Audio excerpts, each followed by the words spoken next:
Hello বন্ধুরা, কি অবস্থা সবার, কেমন আছেন? আশা করি সবাই ভালো আছেন। তো আজকের ভিডিও রয়্যাল এনফিল্ডে সিরামিক কোটিং নাকি পলি কোনটা করবেন। তো আমি অর্ডার করেছিলাম ক্রোম রেড, কিন্তু সময়ের মধ্যে বাইকটি পাইনি, তাই আমার ব্ল্যাক কালার নিতে হয়েছে।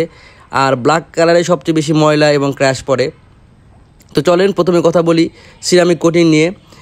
এর আগে আমার জিক্সার SF ব্ল্যাক নিয়ন বাইকটি ছিল, তো এটাতে আমি সিরামিক কোটিং করেছিলাম। তো সিরামিক কোটিং করার পরও এই ছোট ছোট দাগ ও ক্র্যাশ পড়ে।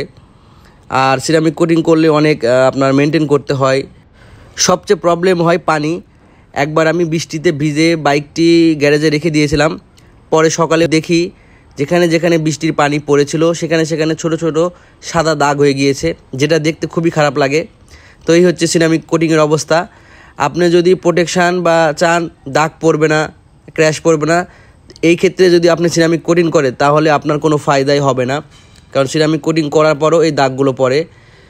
আর আমি ডিসিশন নিয়েছি যে এবার আমি পলি করব, কারণ সকাল থেকেই অনেক অনলাইনে ঘাটাঘাটি করলাম। ইন্ডিয়াতে একটা ফেমাস চলতেছে, সেটা হচ্ছে PPF লেমিনেশন, যেটা এখনও বাংলাদেশে আসেনি মনে হয়।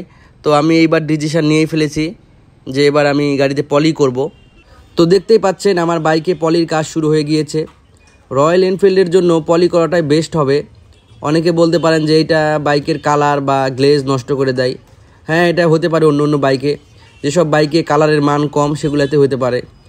এরপর একই পলি 1 থেকে 1.5 বছর ইউজ করলে সমস্যা হতে পারে, কারণ পলির নিয়ম হচ্ছে 6 মাস পর পর চেঞ্জ করতে হবে। কিন্তু রয়্যাল এনফিল্ডের কালারের মান একদম হাই।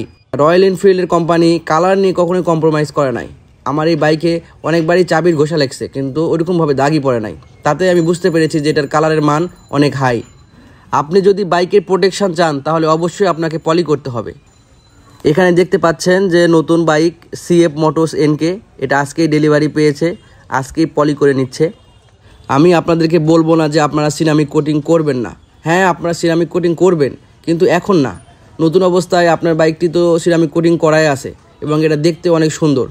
তো আপনারা সিরামিক কোটিং করবেন 2 বছর পর, 2 বছর আগে ইউজ করেন, তারপরে সিরামিক কোটিং করবেন।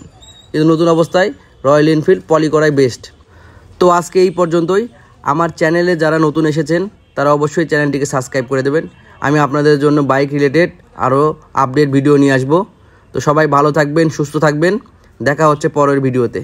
আল্লাহ হাফেজ।